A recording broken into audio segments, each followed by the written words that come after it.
Droichead Con O'Neill. An seo a táid ag Droichead Con O'Neill. An tógáil is sinne Bhéal Feirste.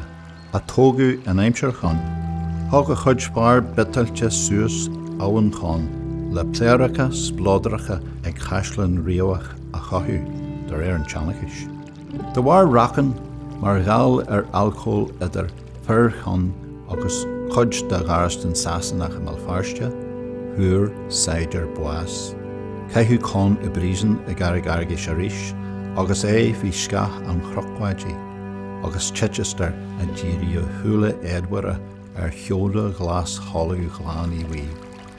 Éistenis le lagan iontach eilú chun as Gaeilge, agus an tréimhse jabhlíon an Alban a thocraí Hugh Montgomery dó.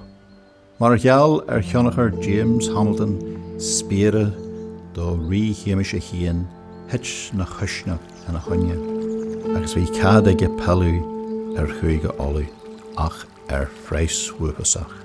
Ja chríonn de chud talamh.